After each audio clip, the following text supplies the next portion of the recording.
Okay. So, Mrs. Now Tucker, sit closer to me so I can hear you.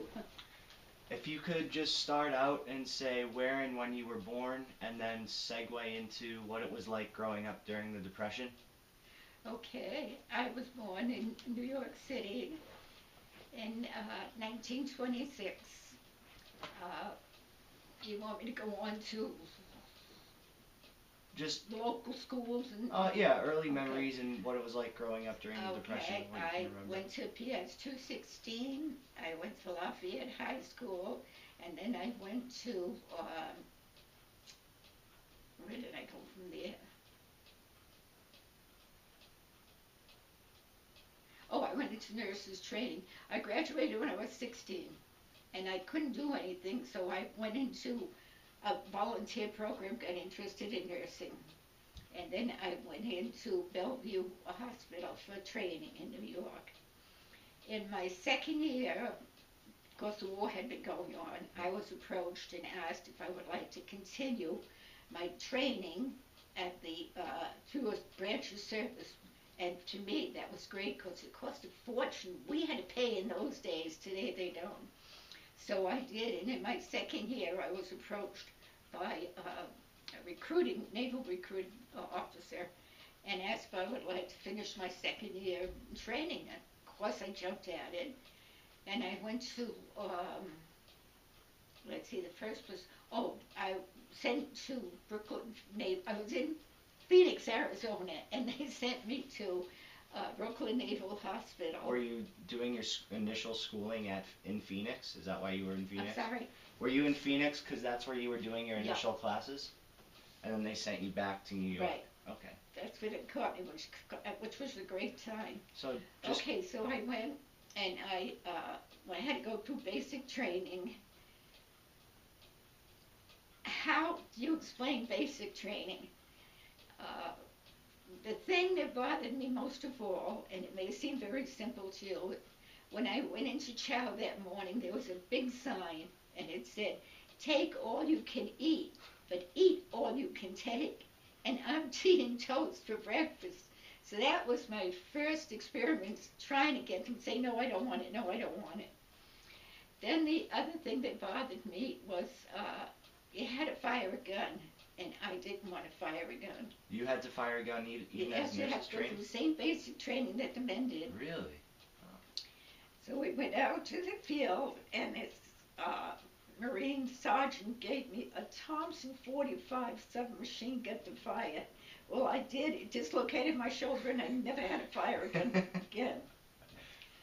Uh, During basic training, it was get up at 5:30 in the morning, police the area, just like the men had to do. We did everything, and we had school. Then we went to the hospital. We came back. We had more school, and then in our off time, we had to stand guard duty. So what were you learning in these classes? What were you learning in these classes?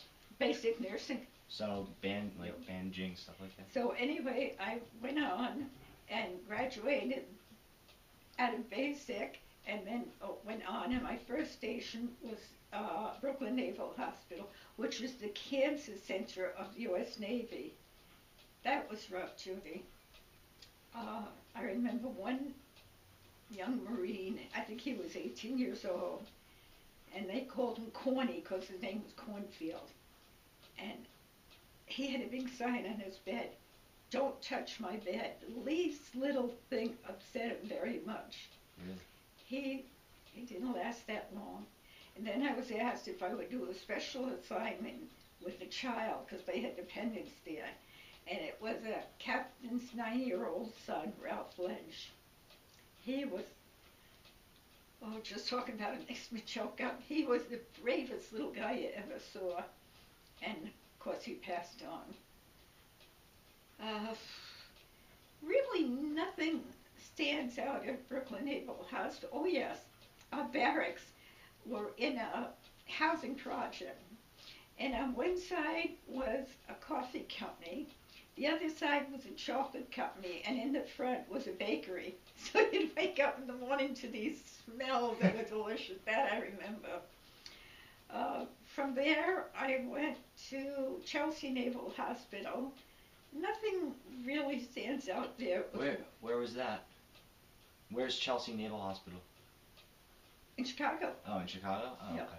Illinois, I guess. I don't Yeah. know. No, I just didn't know. Now, nothing. It was all routine there. And then I had been in for 2 years, and I was discharged into the reserve. What year was this? What year was this that you were discharged? 47. Oh, this was Yeah. was post-war now. Okay. I came out and I took my state boards and passed them, and then I got a request to go back in again, which I did, and then I went to San Diego Naval Hospital, Balboa Park, and that was, how can I put it? That was an idea of what it was going to be like. They had 217 nurses. When I got there, they were down to 17 because they hadn't pulled in any civilian nurses. And you spent 8 on, 8 off, 8 on. You got so you didn't know what day it was, what time it was. And then in your off time, you had a stand ambulance call. That went on for, I guess, good 5 or 6 months before they let the civilians in. So, I was told that I had to go on board the USS Benevolence. And I'm the type of person, I can get seasick looking at a crooked picture. Well, we were out, the first day out, and all of a sudden I realized we were coming about. And I don't think we were even 3 miles out. And we were told that they were not letting white women go there because of a heavier rape. where were you going? Manila. Oh, okay.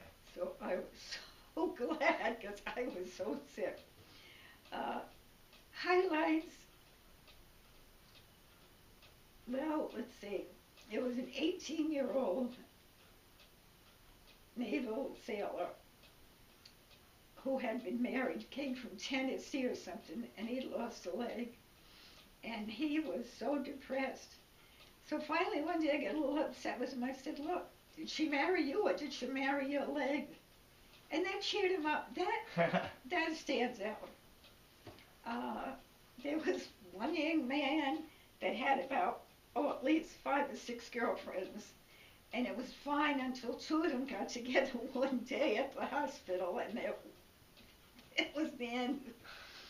The duty was hard. Did I learn a lot? Yes. But in those days, we had to make our own Q-tips, even our own morphine. We had to take a little pill, dissolve it with a Bunsen burner, and then inject. Bedpans were not washed by machine. They were washed by hand. Colostomy bags were washed by hand. ABD pads we made.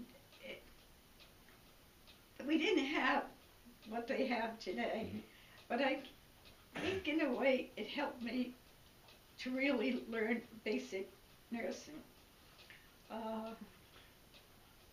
I went out on an ambulance call one night in San Diego to Chula Vista in the mountains in California, and there had been an accident in a bar, and one man he was slit right open.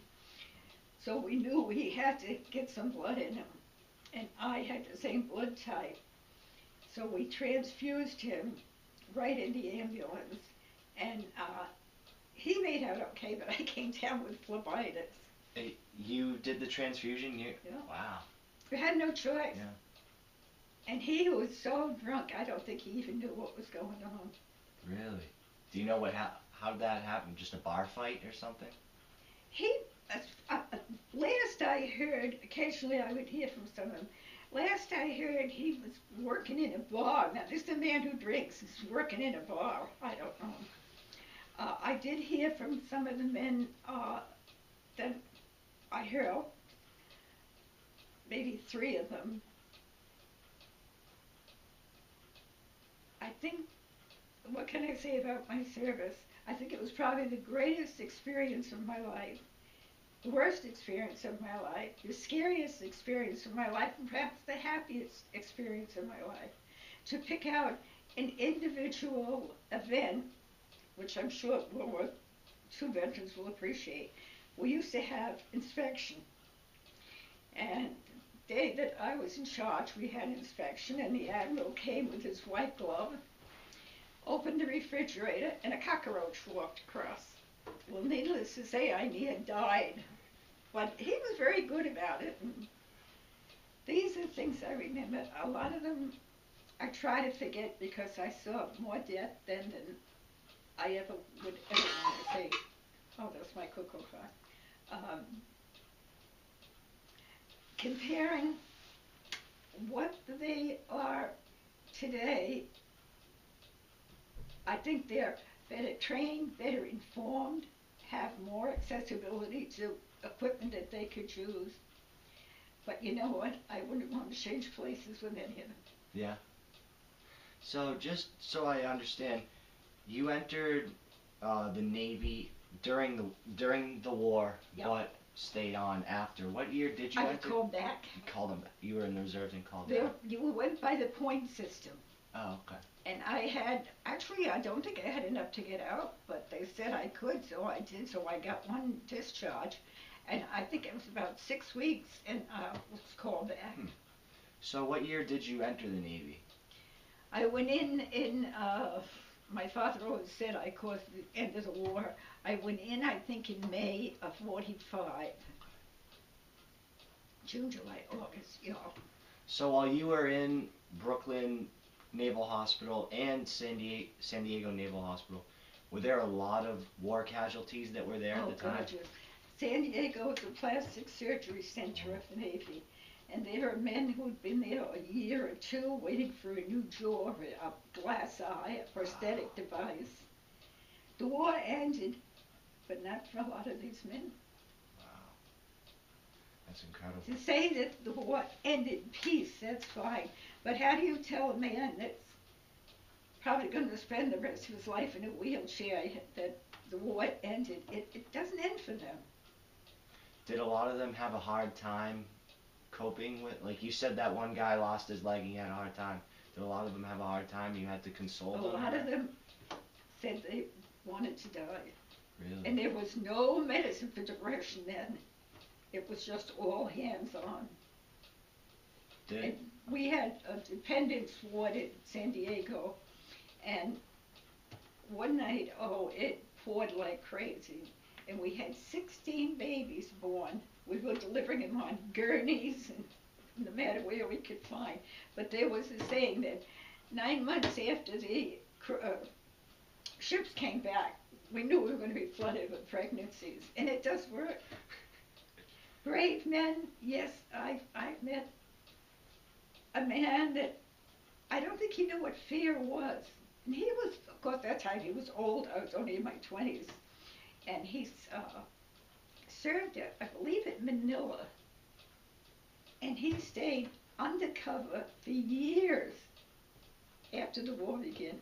And he told me that his wife had been captured and that they took her, the Japanese, took her and they put her holes in her mouth and filled her up with water, and then they took a board and went back and forth over her stomach to get her to talk. Wow. I never forgot that. That's a scary story. Other questions. What was it like being in you were stateside, obviously, for the war. What was it like? What was the atmosphere like during the war in the States? You find, and I'm sure you find this with other veterans, that you develop little cliques, family likes, and you depend on one another. Mm-hmm. It's my biggest problem was I had too much time to think. Really? I mean, programs were offered to us. We had the best care in the world. I always wish that I could wake up some morning and wave a magic wand and all these bodies would be healed their minds would be, one man had gone blind and, oh, he was having an awful time with it. Did a lot of them tell you what they did or where they had served? Did you know their backgrounds at all? Or not really? You know, now that you mention it, there was one man, young man, I think he was about 19 at that time, and he had been a prisoner of war, and he was having mental problems. And he started on his own, when he was incarcerated, passages from the Bible. And it was amazing how much he had remembered. Really? You have, as he said, excuse me, you have to do something or you just lose your mind. Wow. And he said that 3 or 4 days after he was released from prison, they had been in a bamboo cage, and he still had trouble standing up and moving. Oh, this is the memories that you have. But then I think of the others, the young ones getting married, and one guy wanted to go to college so bad, and he finally did. It's like there was a gap in their lives, and then they get into it. But getting them back into their routines, normal routines, I think was one of the hardest things of all. So it was really difficult for them to adjust to civilian life. I'm sorry? So it was very difficult for them to adjust back to civilian life? I don't know. It's hard to speak for someone else. I mean, just because you were just saying how it was hard. But, well, what was it like for you adjusting? Because you know, you can speak about that. I feel like my life was suspended. You do? Yeah. When I had to leave and went home, I felt like I didn't belong. Why is that? Yeah. I don't know. You're in this group and doing the same thing, and when you're removed from it, you're like, what happened? Wow. So I don't know. And my father was one of the first CBs, and he was at Fort Hueneme. And when I told him what I was thinking about, he said, it sounds fine, it sounds glamorous, but it isn't. And it was rough for him because they would send him to various places without any protection, and they had to build roads, they had to build airstrips. But I don't think that's what influenced me. I'll tell you what it is. There was a need. And there's a need, you fill it. Yeah. And I think that's the way it is today. So, did you consider yourself to be, prior to entering, you said there was a need and you fill it, so prior to entering the Navy, you were in nursing school and stuff, did you think in your head at one point that you were going to join and try and use your nursing skills? I had thought about it off and on. Yeah? But you had to be 20 and I wasn't 20, oh, so... okay, I didn't know that. Wow, 20 years old to be a nurse, huh? So, I think war, and I don't know how you describe war. The only word I can think of is horror.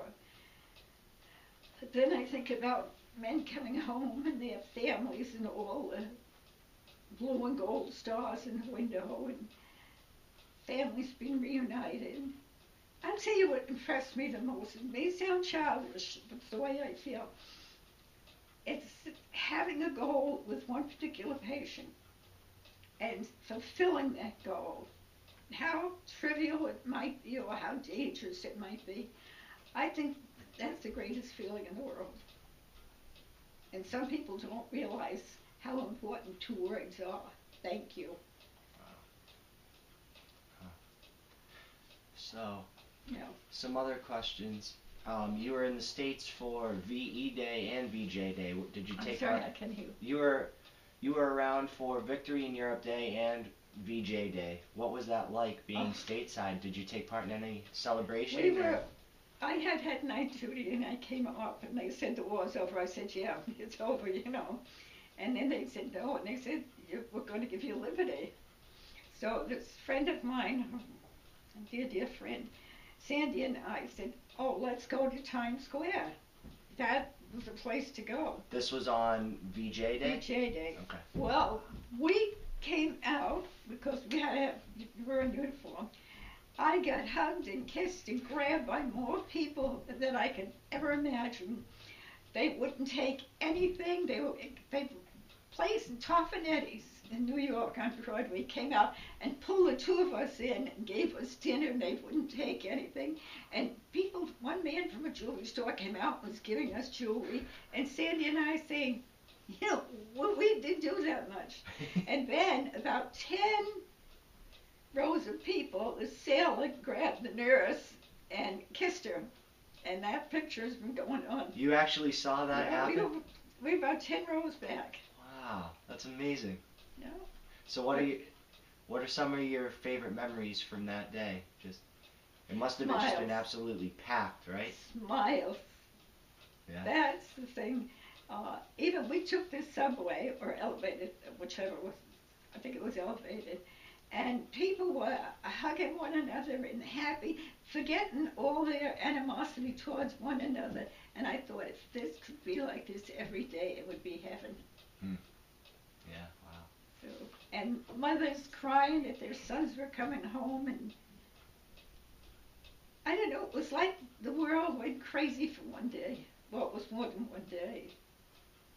But it's funny, when people get in a situation like that, how different they can be. I mean, a man comes out of a jewelry store and, you know, oh, yeah, take this is for you, thank you. And I'm saying to myself, what did I do to deserve it? And then there are the others who say, oh, only could have been last week, my son would have been alive. Yeah, wow. A lot of people must have felt that way, huh? So, there were a ton, like, probably millions of people in Times Square that day, right? Well, New York is a mass of people, as you know. Yeah. And I mean, they were actually giving us a seat on the subway, which never happened.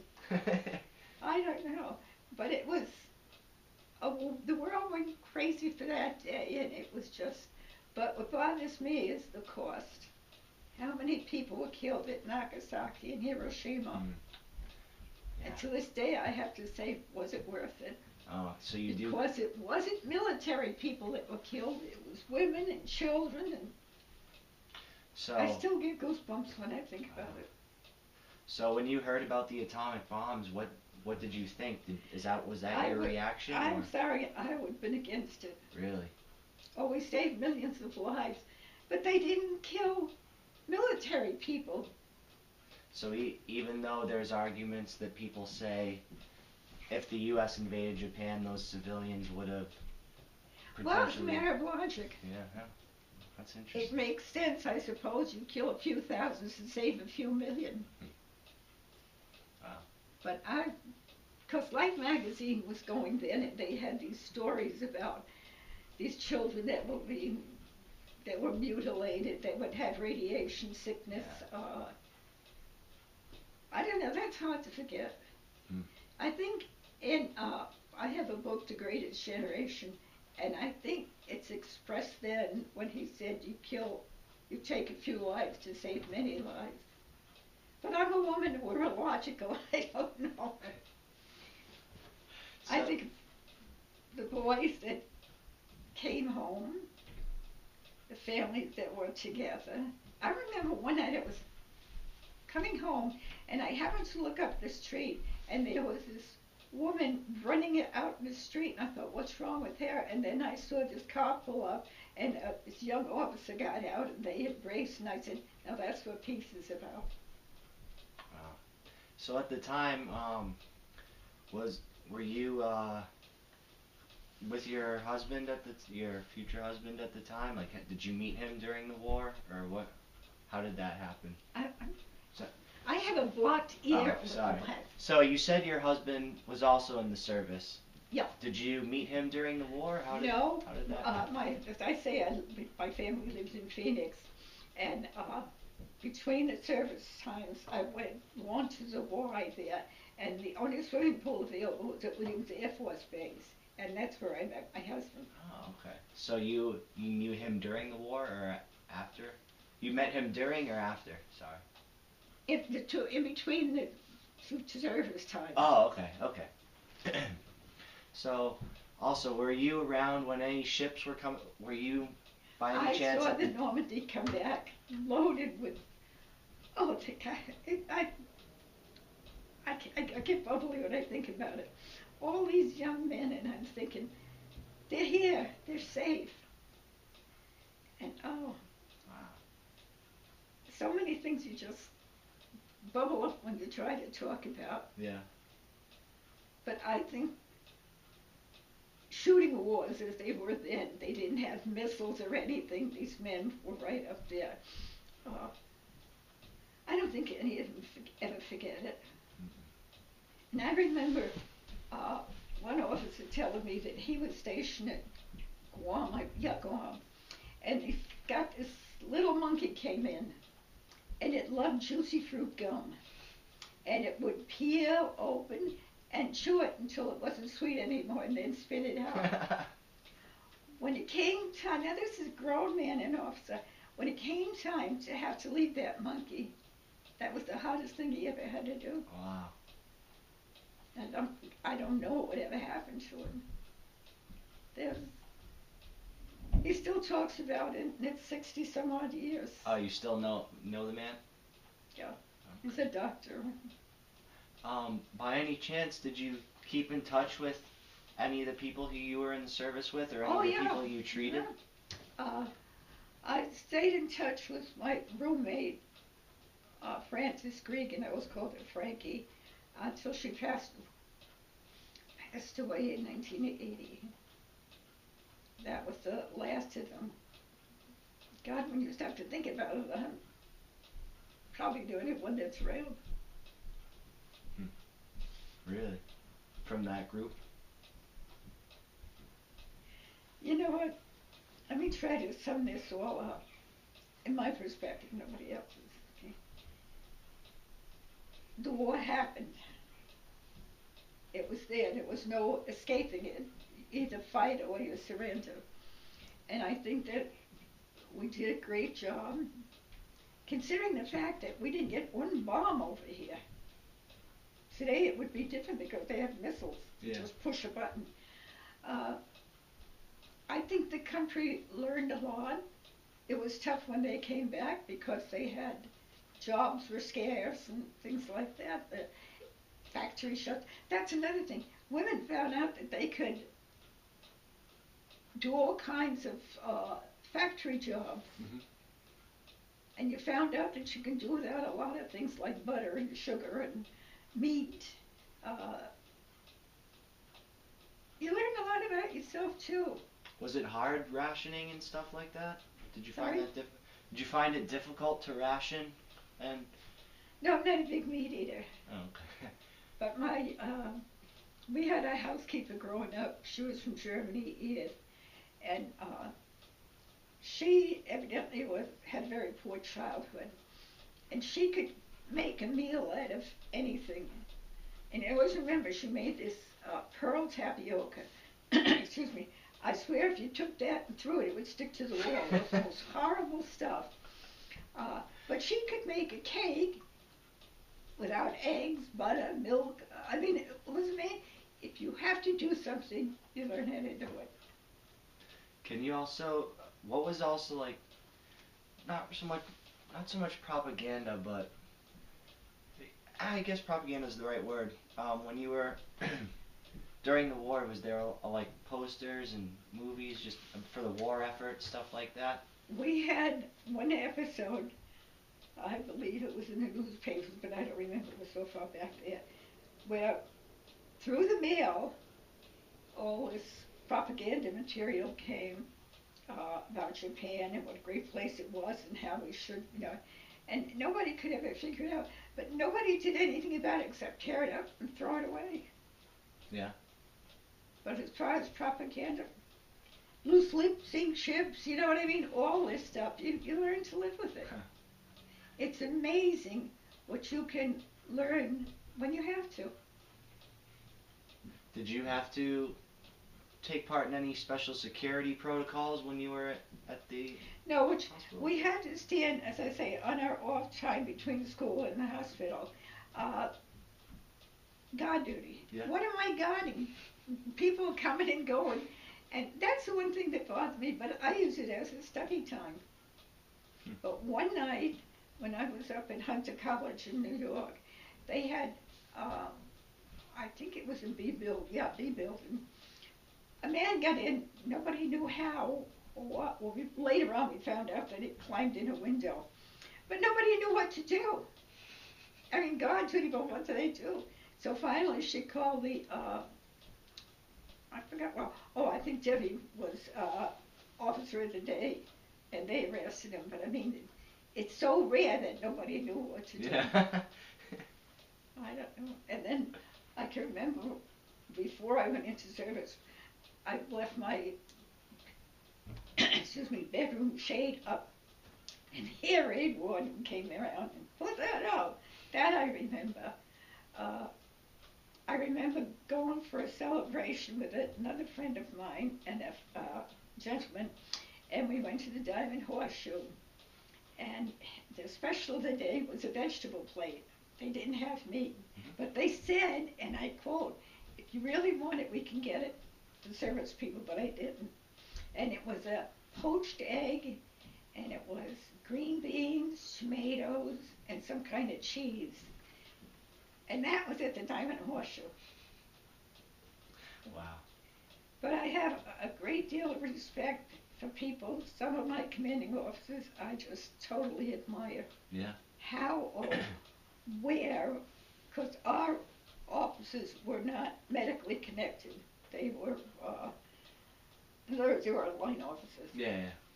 But they could handle situations that I never even thought could exist. So, after your second discharge, after you officially left the Navy, what did you do post-service? Well, I got married for one thing. I was still nursing. I was charge nurse up at it's Crestview. It was more a nursing home there. Then the Korean conflict, they called and asked me if I would be willing to help out at the Naval Hospital. I said sure, but it never occurred. I studied. I got a master's degree. Where was that? What college was that at? Oh, I'm sorry. Through Hunter College in New York. In creative writing. Don't ask me why creative writing, but I thought, well, it's not going to cost me anything, so I did that. Did you get GI Bill benefits? Yes. Oh, okay. I could never have afforded it. But outside of that, I didn't use the veterans benefits because I didn't need them. So, you got your degree. Did you go on as in a nursing career? Civilian nursing? Oh, I was a nurse, so I'm still a resident nurse here. Oh, really? I guess I'll always be a nurse. So, somebody said, "What are you?" I said, "I'm a TRN." He said, "What's that?" I said, "Trying to retire nurse." No, but with the senior citizens, they trust older people like ourselves. And I have a blood pressure clinic twice a month. And then occasionally I'll get a call out. Somebody wasn't feeling good. I had two that sent to the hospital with strokes. Cool. The hardest thing is convincing them that they are sick. Are all the other people here senior citizens? Hmm? Are all the other people that live in this complex senior citizens? Yes. Oh, okay. So, would you say that amongst, how your generation has been labeled the greatest generation, would you say that you have a strong bond with a lot of people? We're the greatest generation because there was a need and we filled it. We didn't cry about it. We didn't ask Congress. We didn't try. They didn't have marches against it. You just did it. Do you Self-preservation is the first law of nature. Do you feel there's a strong bond between you and other veterans and people who live through that? I am members of I'm a chaplain for DAV. I belong to the American Legion. I'm on the Veterans Council. There's a camaraderie that exists between veterans that you're never going to break. Wow. That's for sure. Do you find that the war is still a big part of your life? Like, do you think about it often? Say maybe, yeah, actually, that question. Okay, I'll tell you my chief peeve is occasionally, once a year I have to go to the Veterans Hospital to keep my medication privileges. And every time I go down there, Dunkin' Donuts serves coffee and donuts. And the Vietnamese veterans, oh, is this all you got? I don't like that. And they tried to interrupt our parade in Bristol. We have the oldest, largest parade. They're very, you owe me, and I don't feel that way at all. Yeah. And we had a problem with trying to fix our war memorial. We don't know whether to call Desert Storm a conflict or war. And so we finally just decided to use conflict for Desert Storm and everything else that's going on. As far as men being sent to Afghanistan and Pakistan, I don't know. I think they're killing one another while we're there. So pull out, let them kill one another. I'm a Christian, and that's a hard thing to say. But when I see innocent people being slaughtered, it just gets to me. Do you find that you still think about World War II often? Has it been a big part of your life? No, except maybe if I've watched a war movie or something. I have quite a few of them. Or reading a book about it, yes, then it does. But outside of that, why cry over spilled milk is done. Yeah, okay. If you did what you could do, that's it. So here's another question. But I'll tell you one thing that did bother me. I have to occasionally go around to schools, and I was over at one elementary school, and I was talking about Corregidor, Bataan, and places like that. This little boy put up his hand, and I said, Jesse, is that a new group? He thought it was a new band group. Wow. And I thought, they don't teach anything about the Death March. Do you know what that did to the world? I mean, man's inhumanity to man. Yeah, the Bataan Death March was terrible. You know what they say, if you don't change history, you're doomed to repeat it. I think the young men and women today are better educated. I think they have better control. I won't get into the government. Oh, I don't even want to think about that. I pray a lot for that. What the future's like, I don't know, and I think I don't want to know. But I'm an old Girl Scout, and be prepared, and stayed with me all these years. So, another question. If someone mentions World War II, or you hear World War II, you hear someone say it on TV, or like your grandkid says it, what's the first thing that comes to mind when you hear? When I hear World War II? Yeah. Do you think of your service? Do you think of friends or something? No, I think about tragedies. Yeah. People that I've lost, people that have things like that. Death is not an easy thing to dismiss. I still say my prayers, and I still pray for them. And I pray to God it won't let it happen again. As I say, I'm chaplain for the AV post, and I always end if I say it, let there be peace in our time, and I mean it. Whether it's going to happen, I don't know. I pray that it would. World War II was a inhumane, cruel thing that happened. And you stop to think about it now, like my 7-year-old great-grandson Aiden said, oh, but we buy a lot of things from Japan, you know. It's like it never happened.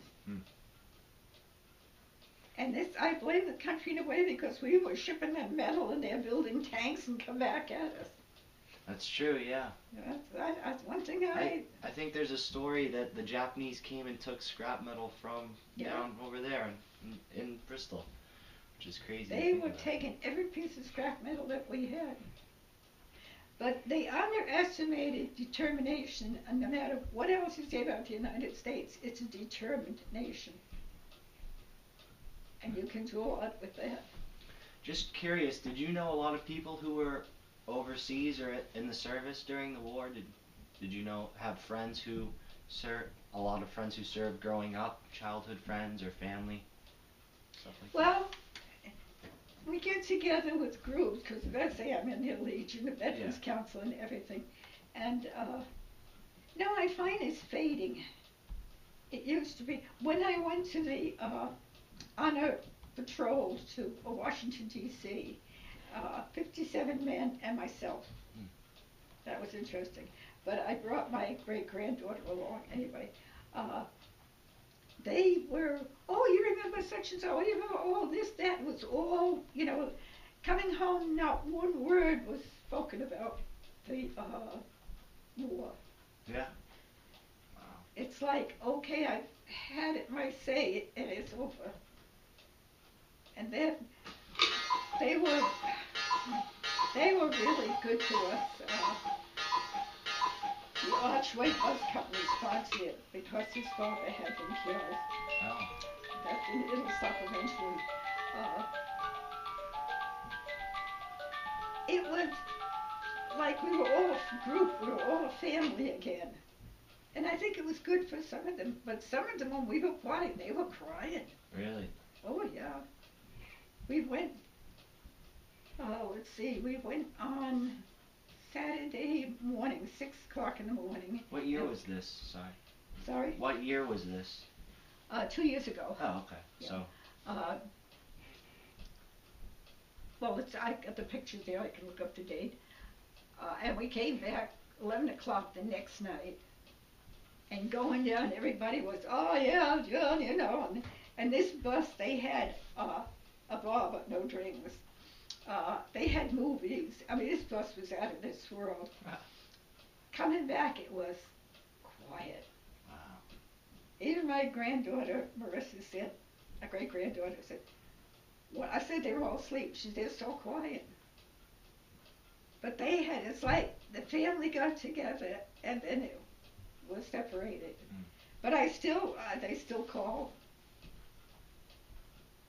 It's like pieces of a jigsaw puzzle. Wow. It's together, but when it's not together, it's hard to put it back. It's kind of a strange way to say it, but that's the way I felt. Huh. When people go into service, even today, they become part of a family. And they become close, extremely close. How can I'm trying to say something, I'm not quite sure how to say it. World War II is over, for which I thank God every day. There's a threat around us all the time. And deep in my heart, I worry about my son he's past the age now, but my grandsons and great-grandsons, I do not feel secure. And I think you get a group of people together that achieve something that helps you to feel secure. Like you, how old are you? 20. Yeah, prime age. So if you had to go back and do it all again, would you? Without any hesitation. I've never regretted, except for people expiring, I've never regretted for a minute. I thought all the marching and all this other stuff, basic training was so unnecessary, but it teaches you to work as a group. And you don't realize that, so after 8 weeks later, you function as a group. Yeah. And I know the reason for that is for your own, not physical, but mental stability. Because sometimes, well, in my case, sometimes when I get alone, I think too much. What if? But today, sitting here in my living room talking about it, no, I wouldn't hesitate for a minute. And I don't think you'll find anybody that would say that. It's scary in that you have to have groups to feel But it's like college. You get a clique together, and they're like a family while they're there. That's true. So, I don't know. How would you feel about going to war? If I had to do it, I would do it, but personally it's something I wouldn't want to do. But then again, I'm sure that's how everyone, well then again, pretty much didn't have a choice with the draft. I don't really have to deal with the draft. That's an interesting question. I hope I never have to. I hope and pray you never But have to. If I But have, it's a different type. These men faced one another and killed one another with missiles. And I was at the naval station about a year ago. They had put in this new room. I don't know how to describe it. You walk in and it's like you're on the deck of a ship. And all of a sudden you see water and you see moving, and we're standing absolutely still. It's just the way it is. Yeah. And I know I'm there, but my mind is saying, oh, and I was ducking shooting planes and everything else. This is the way it's going to be. Plus the fact that no, it wasn't. Oh, it was Matt. He said, how come they don't have guns on battleships? And I said, of course they do. He showed me a picture of it. They use nothing but missiles. There isn't one gun. And I never realized until he brought that to my attention. I mean, then again, the naval battles in World War II are completely different. You know what I mean? Like, you had aircraft carriers versus sending out planes. You have the kamikazes. There's a lot You more. realize A lot more naval action. Our first aircraft carrier was in 1910, and it was a ship with a landing platform on it. Mm-hmm. From there, we got the aircraft carriers that we have today. Are they? Somebody asked me to. I think they're essential. No. Because you get all these ships together, all these planes, and one bomb and it's gone. But do we need them? Yes, because it's the only way we can get planes. But now they have these, what do they call them, junior or something carriers.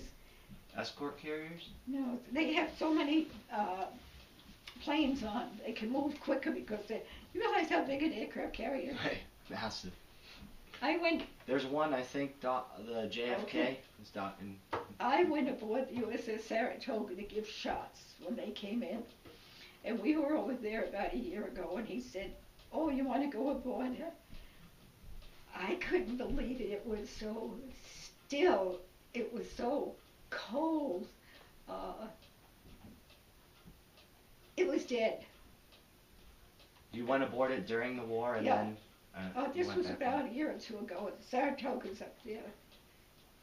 So you look at that. And then we had a friend that graduated from West Point, and we went up to West Point, and in the harbor they have ships in mothballs. And I thought, it's like a graveyard. Wow. It's weird. Probably that's the only word. I don't know if any of this is making any sense. No, it's just the way I I feel.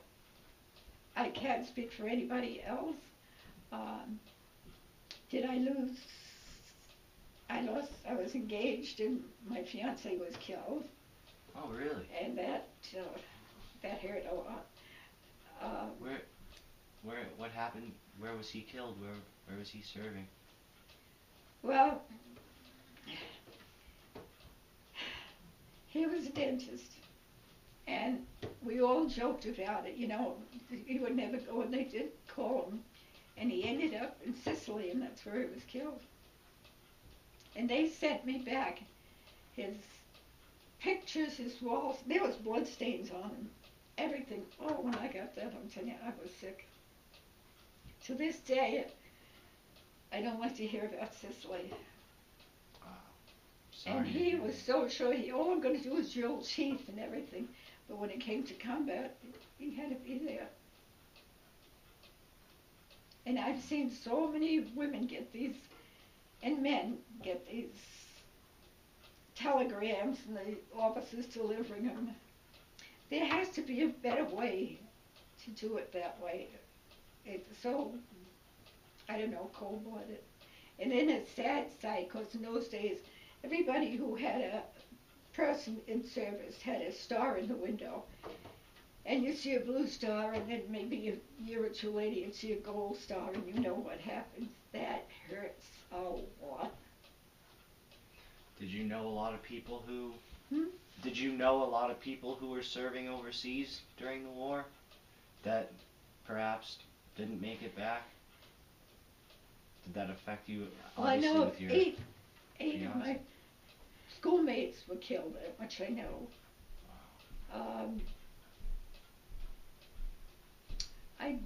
There could have been more, I don't know, but those are the only ones that I knew about.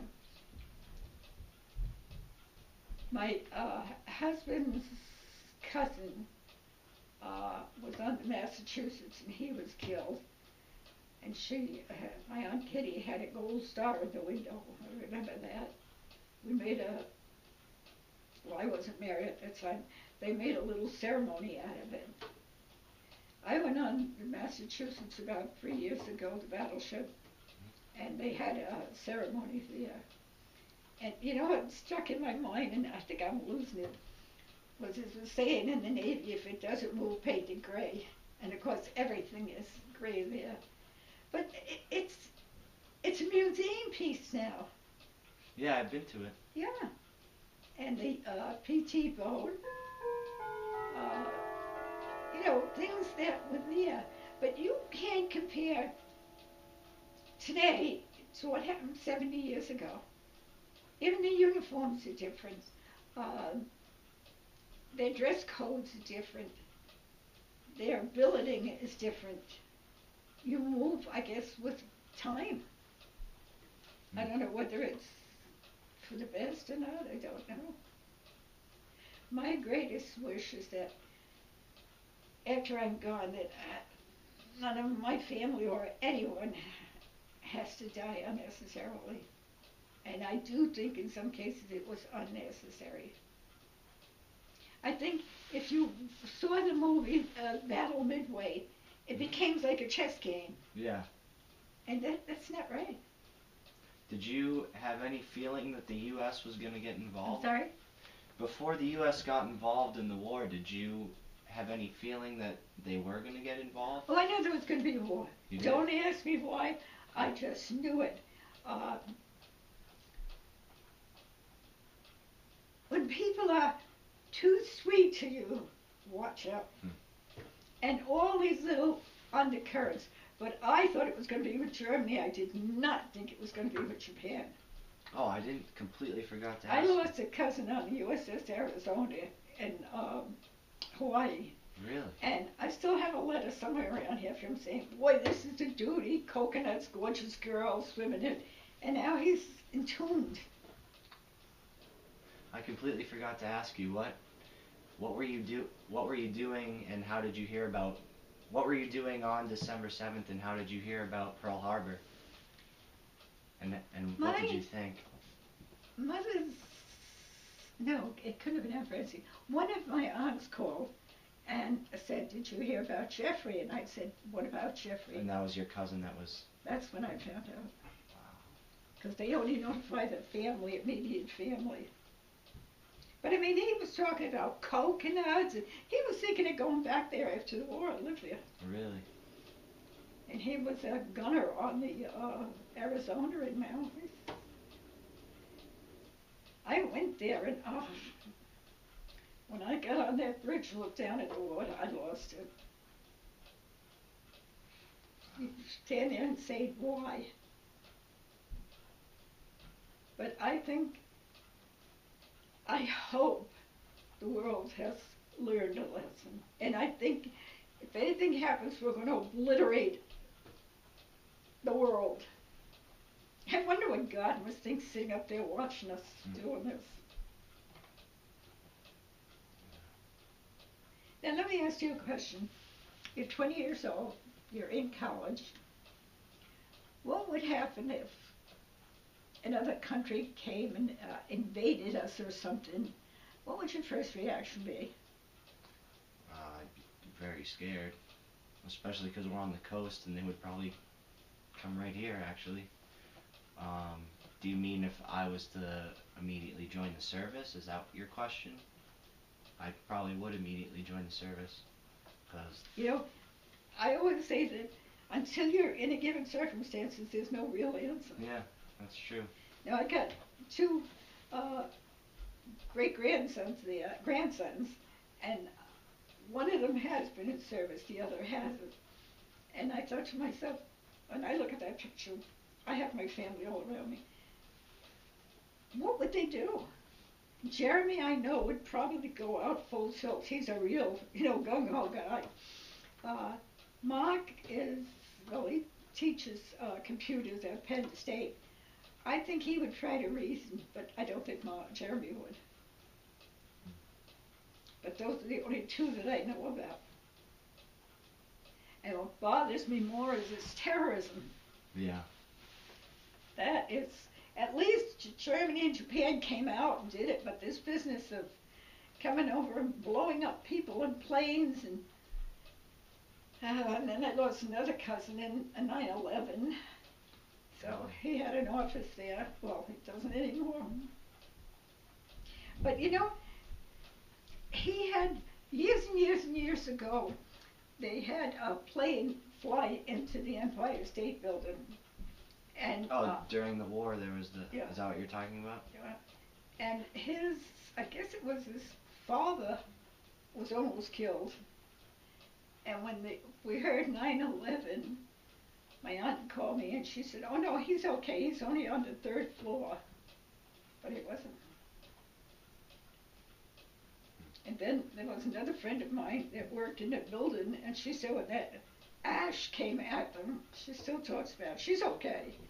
But, I mean, these are things that you don't expect. How do you prepare for it? Exactly. The unanswerable question. Well, Now, what are you studying at school? I'm a finance major with a history minor. So, this is where the history minor comes into play. What do you plan on doing for your future? I'd like to work in industry for finance. Maybe like with an investment bank or something along those lines. So. Okay, then let me ask one more question and then I'm through. What do you think about World War II? World War II has always been a major interest to me. I don't really know. I think it all started because my grandfather, he was a Korean War vet, but he grew up during the war and he pretty much he taught me about it when I was young, and then he taught me about Korea as well, but for some reason World War II stuck with me, and I have a good amount of family members who served. My grandparents grew up in Greece under Nazi occupation and stuff like that. And when I think of World War II, I think of people like you who... Do you feel that there should have been a war? I don't think that there should have been. I don't think that there ever should have been any war. But I think of people like you who answered the call. I really think that people like you are heroes, if you will, even though not many people like you like that term. But I think that I always question how I would have been able to do what you Did you guys ever read did. Mein Kampf? No, I never did. And you? Hitler admits, I have it, Hitler admits that if the Jews had fought back, he wouldn't be where he got today. Yeah. I mean, it's a little fruitcake guy with a mustache, but look what he did.